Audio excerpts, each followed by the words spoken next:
बंधु माने आम हिंदू धर्म रे प्रत्येक दिन प्रत्येक व्रत और प्रत्येक पर्वर निजस्व एक विशेष महत्व रही।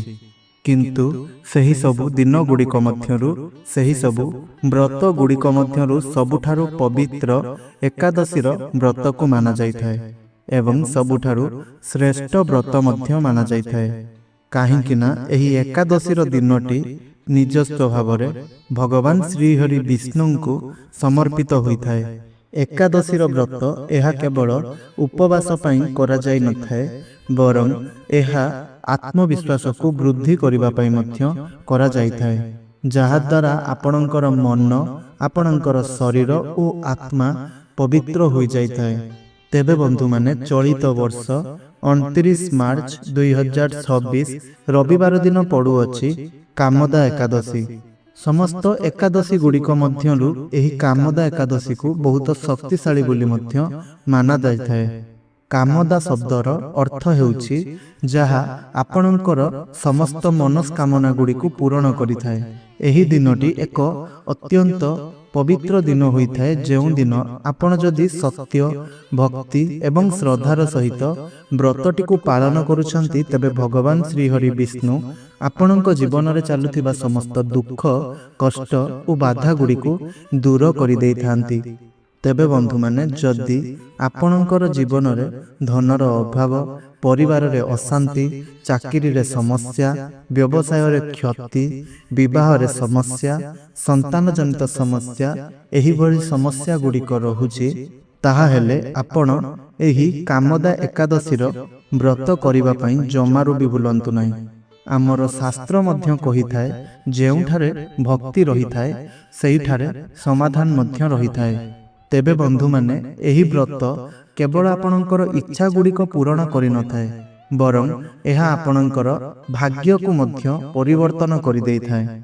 जदि आपण परिष्कार स्वच्छ मनरे एही व्रत को पालन करुछंती, तेबे आपणक जीवन रे थिबा पुरुणारु पुरुणा गुड़ी पाप गुड़िक नाश होइथाय।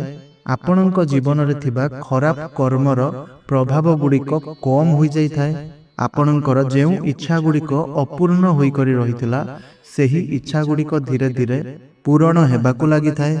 एहा सहित आपणकर घरे आपणकर सुख शांति और समृद्धि आसीबाकु लागिथाय। बंधु माने आपण माने देखिथिबे जे केतेबेले आपण अधिक परिश्रम करिले मध्य आपणଙ୍କୁ सेही परिश्रमर फल मिली पारे नाही। आउ बेले बेले हठात करी आपणकर सबु काम गुड़िक अटकी जाइथाय, आपणकर सेही कामरे बाधा गुड़िक आसीथाय। तेबे बंधु माने एही सबुर एक बड़ कारण हेउछि आपण पूर्व जन्म रे करिथिबा कर्म एवं आपणଙ୍କ उपरे लागिथिबा दोष। तेबे आपण एही कामदा एकादशी व्रत को आपण पालन करिबा द्वारा आपणकर एही सबु दोष गुड़िक आपणकर एही सबु कर्मर फल गुड़िक दूर होई जाइथाय। आमर शास्त्र रे मध्य कुआ जाइछि जेउ व्यक्ति निष्ठार सहित एही व्रतर पालन करे, सेही व्यक्ति नरकरु मध्य मुख्य पर्यंत प्राप्ति पाइथाय। आपण थरुटिए भाबंतु एकमात्र दिन बा गोटिए दिन एही गोटिए दिनर व्रत करी आपण आपणक जीवन को एते बड़ परिवर्तन करि परिबे। तेणु सेथि पई आपण एही दिनटी को साधारण दिन बोली भाबंतु नाही, आउ हाथ छड़ा करंतु नाही। किंतु बंधु माने अनेक लोक माने एही भूल करिथांती, जहा द्वारा सेमाने सेमानंकर एही व्रतर समस्त पुण्य को नष्ट करि देइथांती। आपण उपवास तो करुथिबे, पूजा करुथिबे, किंतु आपणकर अजाणतरे किछि एपरि भूल गुड़िक करि देइथिबे, जहा द्वारा आपणकर एही व्रतर फल आपणଙ୍କୁ मिली पारि नथाय। तेबे सेही भूल गुड़िक विषय रे जानिबा पई भिडियोटी को शेष पर्यंत देखंतु। भिडियोर शेष रे एही भूल गुड़िक कोन ताहा आमे आपणଙ୍କୁ कहिबु। तेबे एही सबु भूल गुड़िक आपणकर भक्ति को नष्ट करि देइथाय। तेणु एही वीडियो आपणଙ୍କ पई बहुत जरूरी अटे। तेबे बंधु माने आजिर एही वीडियो रे आपण जानिबा को पाइबे कामदा एकादशी व्रतर महत्व कोन अटे। एही व्रतटी आपण करिबा द्वारा आपणଙ୍କୁ केउ केउ लाभ गुड़िक सब मिलिथाय, केउ ତିନୋଟି ଶକ୍ତିଶାଳୀ ଉପାୟ ଆପଣ କରିଲେ ଆପଣଙ୍କର ସମସ୍ତ ମନସ୍କାମନା ଗୁଡ଼ିକ ପୂରଣ ହୋଇଥାଏ। ଏବଂ ଏପରି 5ଟି ଭୟଙ୍କର ଭୁଲ ଗୁଡ଼ିକ କ'ଣ ଯାହା ଆପଣ କରିବା ଦ୍ୱାରା ଆପଣଙ୍କର ସମସ୍ତ ପାପ ଗୁଡ଼ିକ ନଷ୍ଟ ହୋଇଯାଇଥାଏ। ତେବେ ବନ୍ଧୁମାନେ, ଏହି ସବୁ ବିଷୟରେ ଜାଣିବା ପାଇଁ ଭିଡ଼ିଓଟିକୁ ଶେଷ ପର୍ଯ୍ୟନ୍ତ ନିଶ୍ଚୟ ରୂପରେ ଦେଖନ୍ତୁ। ଚ୍ୟାନେଲଟିରେ ନୂଆ ଥିଲେ ଚ୍ୟାନେଲଟିକୁ ସବସ୍କ୍ରାଇବ୍ କରିଦିଅନ୍ତୁ, ଭିଡ଼ିଓଟିକୁ ଗୋଟିଏ ଲାଇକ୍ କରିଦିଅନ୍ତୁ ଏବଂ ତଳେ କମେଣ୍ଟ ବକ୍ସରେ ଭକ୍ତି ଆଉ ଶ୍ରଦ୍ଧାର ସହିତ ଜୟ ଶ୍ରୀ ହରି ବିଷ୍ଣୁ ନିଶ୍ଚୟ ରୂପରେ ଲେଖିଦିଅନ୍ତୁ ଏବଂ ଭିଡ଼ିଓଟିକୁ ଅନ୍ୟମାନଙ୍କ ସହିତ ସେୟାର ନିଶ୍ଚୟ ରୂପରେ କରନ୍ତୁ।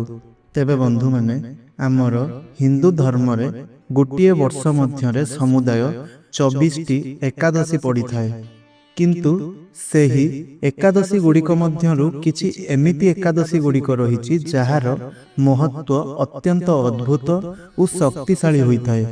ଆଉ ସେହି ଏକାଦଶୀ ଗୁଡ଼ିକ ମଧ୍ୟରୁ ଗୋଟିଏ ହେଉଛି କାମଦା ଏକାଦଶୀ।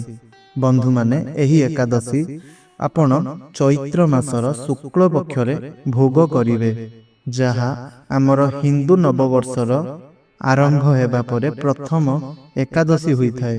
ଆଉ ଏହି କାରଣରୁ ଏହି ଏକାଦଶୀର ମହତ୍ତ୍ୱ ଅନ୍ୟ ଏକାଦଶୀ ଗୁଡ଼ିକ ଠାରୁ ଅଧିକ ବୋଲି ମାନାଯାଇଥାଏ।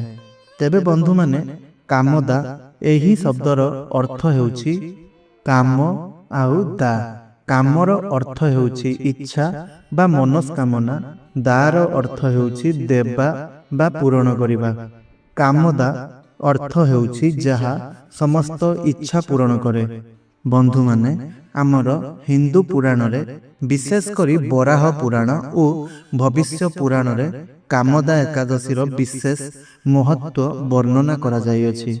ପୁରାଣ ଅନୁସାରେ ଯେଉଁ ଲୋକମାନେ ଏହି ଏକାଦଶୀର ବ୍ରତ ରଖିଥାନ୍ତି ସେମାନଙ୍କର ଜନ୍ମ ଜନ୍ମାନ୍ତରର ପାପ କ୍ଷୟ ହୋଇଥାଏ।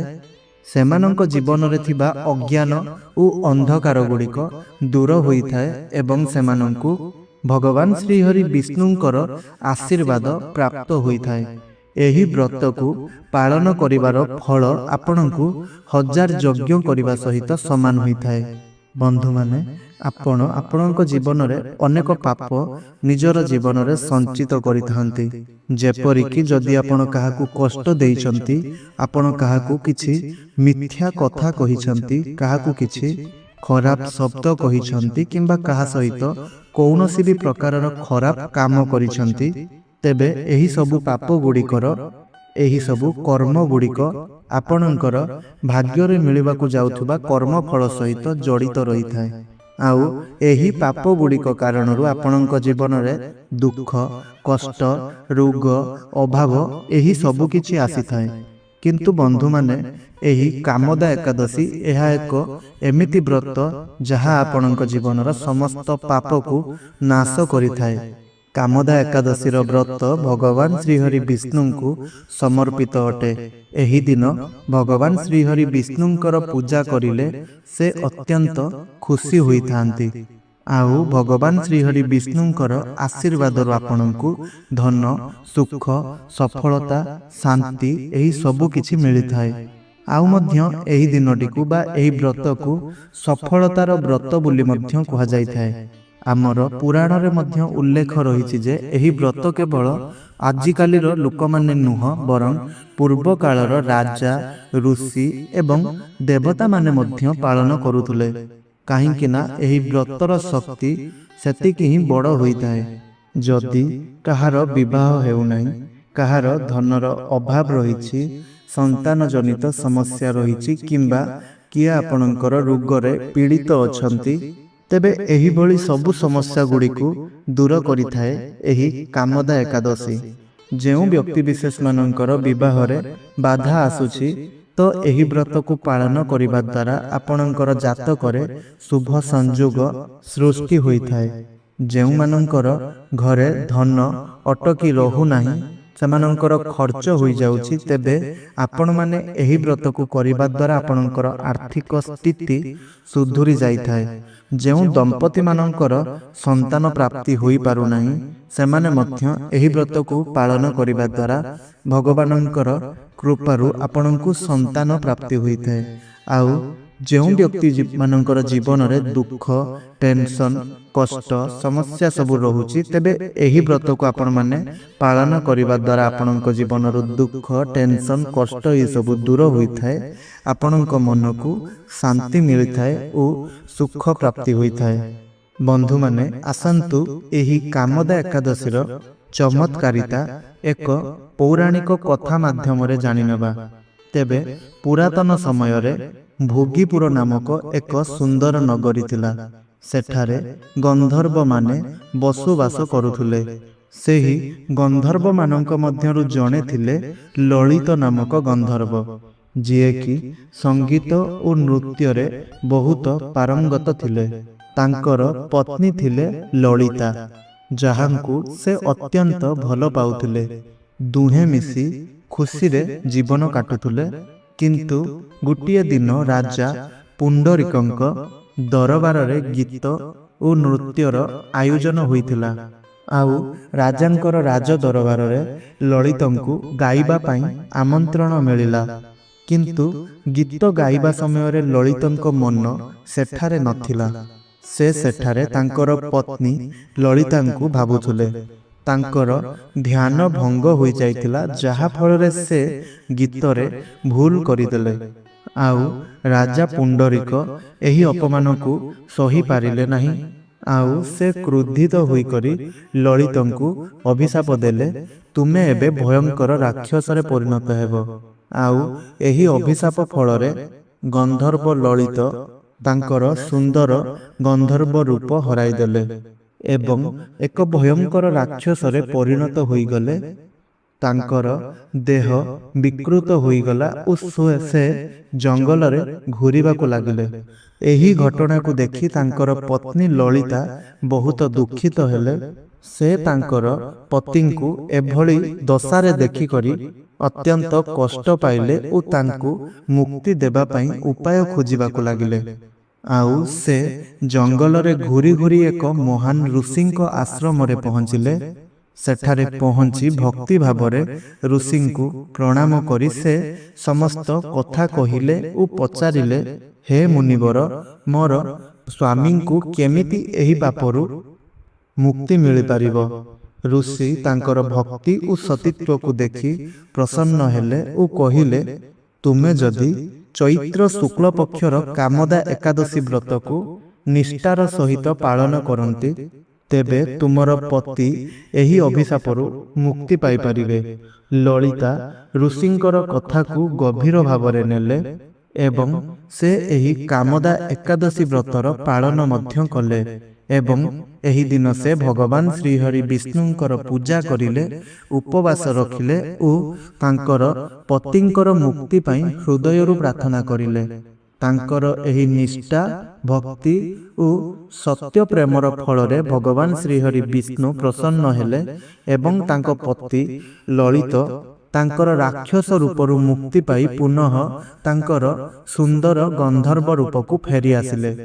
ବନ୍ଧୁମାନେ, ଏହି କାହାଣୀ ଆମକୁ ଏହି ଶିକ୍ଷା ଦେଉଛି, ସତ୍ୟ, ଭକ୍ତି ଓ ନିଷ୍ଠାର ସହିତ କରାଯାଇଥିବା କାମଦା ଏକାଦଶୀର ବ୍ରତ ଜୀବନର ସବୁଠୁ ବଡ଼ ସମସ୍ୟାକୁ ମଧ୍ୟ ଦୂର କରିପାରେ। ଏହି ବ୍ରତ ମାତ୍ର କେବଳ ଏକ ପାପନାଶକ ହୋଇନଥାଏ, ବରଂ ଭାଙ୍ଗି ଯାଇଥିବା ଜୀବନକୁ ପୁନଃ ସୁଖମୟ କରିଦେଇଥାଏ। ସେଥିପାଇଁ ବନ୍ଧୁମାନେ, ଏହି ପବିତ୍ର କାମଦା ଏକାଦଶୀରେ ଭକ୍ତିଭାବର ସହିତ ବ୍ରତ ପାଳନ କରନ୍ତୁ ଓ ଭଗବାନ ଶ୍ରୀହରି ବିଷ୍ଣୁଙ୍କର ଆଶୀର୍ବାଦ ଲାଭ କରନ୍ତୁ। ତେବେ ବନ୍ଧୁମାନେ, ଏହି କାମଦା ଏକାଦଶୀ ଦିନ ଆପଣ ଏହି 3ଟି ଶକ୍ତିଶାଳୀ ଉପାୟ ଗୁଡ଼ିକ କରନ୍ତୁ। ତ ପ୍ରଥମ ଉପାୟଟି ହେଉଛି ଭଗବାନ ଶ୍ରୀହରି ବିଷ୍ଣୁଙ୍କର ପୂଜା। ତେବେ ସକାଳେ ଆପଣ ସ୍ନାନ କରି ଭଗବାନ ଶ୍ରୀହରି ବିଷ୍ଣୁଙ୍କର ପୂଜା କରନ୍ତୁ। ଆଉ ପୂଜା ସମୟରେ ଆପଣ ତୁଳସୀ ପତ୍ର ଭଗବାନ ଶ୍ରୀହରି ବିଷ୍ଣୁଙ୍କୁ ଅର୍ପଣ କରନ୍ତୁ ଏବଂ ସେଠାରେ ଭଗବାନ ଶ୍ରୀହରି ବିଷ୍ଣୁଙ୍କର ଫଟୋ ଚିତ୍ର କିମ୍ବା ମୂର୍ତ୍ତି ସମ୍ମୁଖରେ ଆପଣ ଏକ ଘିଅର ଦୀପ ପ୍ରଜ୍ୱଳନ କରନ୍ତୁ ଏବଂ ସେଠାରେ ବସି ଓମ୍ ନମୋ ଭଗବତେ ବାସୁଦେବାୟ ଏହି ମନ୍ତ୍ରକୁ ଜପ କରନ୍ତୁ। ଏହି ଉପାୟକୁ ଆପଣ କରିବା ଦ୍ୱାରା ଆପଣଙ୍କର ସମସ୍ତ ଦୋଷ ଗୁଡ଼ିକ, ଯାହା ବି ଜୀବନରେ ଆପଣଙ୍କର ଦୋଷ ରହିଛି, ତାହା ସବୁକିଛି ଆପଣଙ୍କର ଦୂର ହୋଇଥାଏ। ତେବେ ଦ୍ୱିତୀୟ ଉପାୟଟି ହେଉଛି ଉପବାସ ଏବଂ ଭକ୍ତି। ତେବେ ବନ୍ଧୁମାନେ, ଆପଣ ଏହି ଦିନ ସମ୍ଭବ ଯଦି ଆପଣଙ୍କ ପକ୍ଷରେ ହୁଏ ତେବେ ଆପଣ ଉପବାସ ରଖନ୍ତୁ। ଆଉ ଉପବାସ ସମୟରେ ଆପଣ ଚାହିଁଲେ ଫଳ ଖାଇପାରିବେ, ସାତ୍ବିକ ଖାଦ୍ୟ ଖାଇପାରିବେ ଏବଂ ଭଗବାନଙ୍କର ନାମ ଅଧିକରୁ ଅଧିକ ସ୍ମରଣ କରିବେ। ତେବେ ଏହି ଉପାୟକୁ ଆପଣ କରିବା ଦ୍ୱାରା ଆପଣଙ୍କର ମନ ଶାନ୍ତ ରହିଥାଏ ଓ ଆପଣଙ୍କର ଆତ୍ମା ପବିତ୍ର ହୋଇଥାଏ। ତେବେ ତୃତୀୟ ଉପାୟ ବା ଶେଷ ଉପାୟଟି ହେଉଛି ଏହି ଦିନ ଆପଣ ଦାନ କରନ୍ତୁ। ତେବେ ବନ୍ଧୁମାନେ, ଏହି ଦିନ ଆପଣ ଆପଣଙ୍କର ସମ୍ବଳ ହିସାବରେ ଗରିବ ଲୋକମାନଙ୍କୁ ଖାଦ୍ୟ, ବସ୍ତ୍ର କିମ୍ବା ଧନ ଆପଣ ଦାନ କରନ୍ତୁ। ଏହି ଦିନ ଆପଣ ଦାନ କରିବା ଦ୍ୱାରା ଆପଣଙ୍କର ଧନଜନିତ ସମସ୍ୟା ଗୁଡ଼ିକ ଦୂର ହୋଇଯାଇଥାଏ ଆଉ ଧନ ଓ ସମୃଦ୍ଧି ଆପଣଙ୍କ ଜୀବନରେ ଆସିଥାଏ। ତେବେ ବନ୍ଧୁମାନେ, ଏହି ଦିନ ମଧ୍ୟ ଏପରି 5ଟି ବଡ଼ ଭୁଲ ରହିଛି ଯାହାକୁ ଆପଣ ଭୁଲରେ ବି ଆପଣ କରିବେ ନାହିଁ ଏହି ଦିନ। ତେବେ ପ୍ରଥମ ଭୁଲଟି ହେଉଛି ଏହି ଏକାଦଶୀ ଦିନ ଆପଣ ଚାଉଳ, ଗହମ ଏହି ସବୁଥିରୁ ପ୍ରସ୍ତୁତ ହୋଇଥିବା ଖାଦ୍ୟ ଗୁଡ଼ିକ ଖାଇବେ ନାହିଁ। ଏହା କରିବା ଦ୍ୱାରା ଆପଣଙ୍କ ବ୍ରତର ପୁଣ୍ୟ ଫଳ ନଷ୍ଟ ହୋଇଯାଇଥାଏ। ଦ୍ୱିତୀୟ ଭୁଲଟି ହେଉଛି କ୍ରୋଧ ବା ଝଗଡ଼ା। ଏହି ଦିନ ଆପଣ କାହା ସହିତ ଝଗଡ଼ା କରିବେ ନାହିଁ କିମ୍ବା କାହା ଉପରେ କ୍ରୋଧ କରିବେ ନାହିଁ, ନହେଲେ ଆପଣଙ୍କ ମଧ୍ୟରେ ଏବଂ ଆପଣଙ୍କର ଘରେ ନେଗେଟିଭ ଶକ୍ତି ବୃଦ୍ଧି ପାଇଥାଏ। ତୃତୀୟ ଭୁଲଟି ହେଉଛି ଏହି ଦିନ ଆପଣ କାହାକୁ ବି ମିଥ୍ୟା କଥା ବା ମିଛ କଥା କହିବେ ନାହିଁ। କୌଣସି ବି ବ୍ରତରେ ଆପଣ ମିଛ କହିବା ଦ୍ୱାରା ଆପଣଙ୍କୁ ସେହି ବ୍ରତର ଫଳ ମିଳେ ନାହିଁ। ଆପଣଙ୍କର ସେହି ବ୍ରତ ସେହି କ୍ଷଣଠାରୁ ହିଁ ଭାଙ୍ଗି ଯାଇଥାଏ। ଚତୁର୍ଥ ଭୁଲଟି ହେଉଛି ଏହି ଦିନ ଆପଣ ଭଗବାନଙ୍କୁ ଭୁଲିଯିବା। ଏହାର ଅର୍ଥ ଆପଣ ବ୍ରତ କରିଥିବେ କିନ୍ତୁ ଆପଣ ଏହି ଦିନ ଭଗବାନଙ୍କର ନାମ ଜପ ନ କରି, ଆପଣ ଭଗବାନଙ୍କୁ ସ୍ମରଣ ନ କରି ସାରା ଦିନ ଆପଣ ମୋବାଇଲରେ କିମ୍ବା ଅନ୍ୟ କାମ ଗୁଡ଼ିକରେ ଲାଗି ରହିବେ। ଏହା ଏକ ବଡ଼ ଭୁଲ ହୋଇଥାଏ। ଆପଣ ଯଦି କାମ କରୁଛନ୍ତି ମୋବାଇଲରେ କିମ୍ବା ଲାପଟପରେ, ତା ସତ୍ତ୍ୱେ ମଧ୍ୟ ଆପଣ କିଛି ସମୟ ବାହାର କରି ଭଗବାନଙ୍କୁ ସ୍ମରଣ କରନ୍ତୁ। ତେବେ ପଞ୍ଚମ ଭୁଲଟି ହେଉଛି ଆପଣ ଏହି ଦିନ କିଛି ବି ଦାନ ନ କରିବା। ଏହି ଦିନ ଦାନ ନ କରିବା ଦ୍ୱାରା ଆପଣଙ୍କର ପୁଣ୍ୟ କମି ଯାଇଥାଏ ବୋଲି ମାନାଯାଇଥାଏ। ଦାନ କରିବା ଦ୍ୱାରା ପୁଣ୍ୟ ଫଳ ଦ୍ୱିଗୁଣିତ ହୋଇଥାଏ ବୋଲି ମାନାଯାଇଥାଏ। ତେଣୁ ଆପଣ ଏହି ଦିନ ଆପଣଙ୍କର ସାମର୍ଥ୍ୟ ଅନୁସାରେ କିଛି ନା କିଛି ଦାନ ନିଶ୍ଚୟ ରୂପରେ କରନ୍ତୁ। ତେବେ ବନ୍ଧୁମାନେ, ଆଶା କରୁଛି ଆପଣଙ୍କୁ ଏହି ଭିଡ଼ିଓଟି ଅବଶ୍ୟ ରୂପରେ ଭଲ ଲାଗିଥିବ। ତ ଏହି କାମଦା ଏକାଦଶୀରେ ଆପଣ ଏହି 3ଟି ଉପାୟ ଅବଶ୍ୟ ରୂପରେ କରନ୍ତୁ। ଆଉ ଏହି 5ଟି ଭୁଲକୁ ଆପଣ କାମଦା ଏକାଦଶୀରେ କେବେ ବି କରିବେ ନାହିଁ। ଯଦି ଆପଣ ଏହି ସବୁ ଭୁଲ ଗୁଡ଼ିକ କରୁଛନ୍ତି ତେବେ ଆପଣଙ୍କର ସମସ୍ତ ବ୍ରତର ପୁଣ୍ୟ ଫଳ ଗୁଡ଼ିକ ନଷ୍ଟ ହୋଇଯିବ। ତେବେ ବନ୍ଧୁଗଣ, ଯଦି ଆପଣମାନଙ୍କୁ ମୋର ଏହି ଭିଡ଼ିଓଟି ଭଲ ଲାଗିଥାଏ ତେବେ ଆପଣ ଭିଡ଼ିଓଟିକୁ ଗୋଟିଏ ଲାଇକ୍ କରନ୍ତୁ, ଅନ୍ୟମାନଙ୍କ ସାଥିରେ ସେୟାର କରନ୍ତୁ। ଚ୍ୟାନେଲଟିରେ ନୂଆ ଥିଲେ ଚ୍ୟାନେଲଟିକୁ ସବସ୍କ୍ରାଇବ୍ କରି ପାଖରେ ଆସୁଥିବା ବେଲ୍ର ଆଇକନ୍ଟିକୁ ପ୍ରେସ୍ କରନ୍ତୁ, ଯାହାଦ୍ୱାରା ଆମେ ଯେଉଁ ବି ଭିଡ଼ିଓ ଅପଲୋଡ଼ କରିବୁ ତାହା ଆପଣଙ୍କ ପାଖରେ ସର୍ବପ୍ରଥମେ ପହଞ୍ଚି ପାରିବ। ଏବଂ କମେଣ୍ଟ ବକ୍ସରେ ଭକ୍ତି ଏବଂ ବିଶ୍ୱାସର ସହିତ ଜୟ ଶ୍ରୀହରି ବିଷ୍ଣୁ ନିଶ୍ଚୟ ରୂପରେ ଲେଖନ୍ତୁ। ତେବେ ବନ୍ଧୁଗଣ, ଆଜିର ଏହି ଭିଡ଼ିଓଟିକୁ ମୁଁ ଏଇଠି ରଖୁଛି। ପୁଣି କଥା ହେବା ଆଉ ଏକ ନୂତନ ଭିଡ଼ିଓ ମାଧ୍ୟମରେ। ରହୁଛି। ଧନ୍ୟବାଦ। ଜୟ ଜଗନ୍ନାଥ।